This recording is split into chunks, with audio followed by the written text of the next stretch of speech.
I just know a lot of people are not gonna like this, but here's how I would rank every single MCU Disney Plus live action project from worst to best. Cause after Daredevil Born Again, there's more of these shows than I can count on two hands. And I find that a primal scream is the best way to release your emotion. And we gotta get to the bottom of who's on top. But you can't forget, it's my list. I can't miss. I'd like to apologize for reminding you about Secret Invasion. That's on me. I'll be better next time. I'm convinced this was a money laundering scheme. $200 million for this shit? They killed Maria Hill and Talos for nothing. Not much better, we got Echo, which is a show that I really wanted to love. I mean, it had its moments. Vincent D'Onofrio as Kingpin is innocent, though, even though he's been done dirty twice in the MCU now. For that, I'm not here to hurt you. I'm here to kill you. You embarrassed me in front of Vanessa. Maya Lopez is a dope character. She deserved better because it feels like the best version of Echo was left on the cutting room floor. I am Groot. I'm going with What If season 1 and 2 next. Overall, 2 solid seasons, but I feel like they never really pushed the limits of what If can actually do. I like Captain Carter, but not when you shove her down my throat.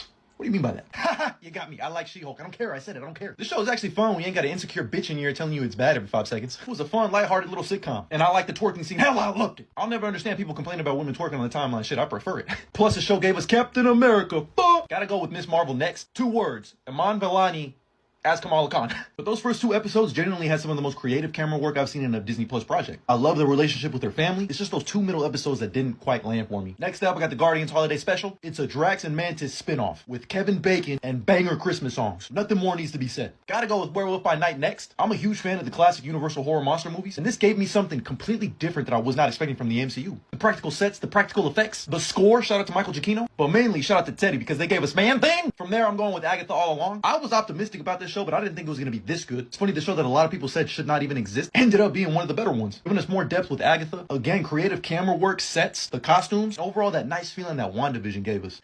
Oh yeah, down the road, down the riches. From there, I got Moon Knight, which I gotta be honest, I was a little disappointed with, but I still overall thoroughly enjoyed it. They went way more mystical with it than I thought, but I mean, Oscar Isaac is just eating up the screen time. I love Ethan Hawke as the villain Arthur Harrow. Offing people before they even had a chance to do something bad is insane. Plus the mummy bandage white costume, come on, make calamari. Ooh. But from there, I gotta go with Hawkeye. 5 words. Haley Steinfeld and Florence Pugh. First and foremost, I love the holiday Christmas vibe, that snowy aesthetic, diving deep into Clint Barton's PTSD, him actually being kind of deaf, but they did do Kingpin dirty. I love the Falcon and the Winter Soldier. I think the character development that we get for both Bucky and Sam is top tier. That scene where Bucky's talking to Sam and he's like, if he was wrong about you, he was wrong about me.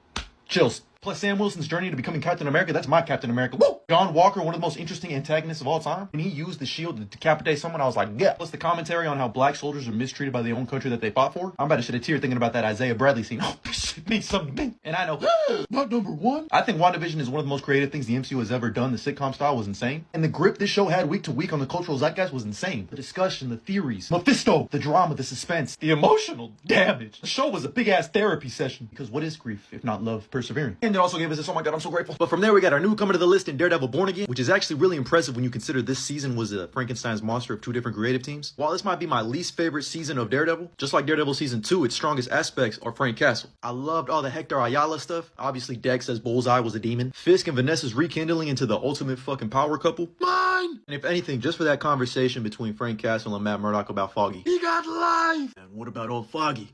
He get life? And I cheered when Karen showed up. I don't care if it was a Karen. But it's not taking the top spot just yet. In first place, for me personally, I gotta go with Loki, especially after season 2. Finishing what of, if not the greatest character arc in the entire MCU. Loki really finally got that throne in the end. And outside of that, I think this is one of the most visually interesting MCU Disney Plus series. If not the most. Don't get me wrong, all the timey-wimey shit is kind of confusing at times. But I love all the side characters. Owen Wilson, wow. Plus that score, oh my god. But that's why it's number 1. Acknowledge it. I know a lot of you probably think, where the hell is X-Men 97? Well, it's not MCU canon, so I'm not gonna put it on this list. And honestly, if it was on this list, that would be disrespectful to X-Men 97 because it belongs in a league of its own. It's the best thing they've ever put out on Disney Plus.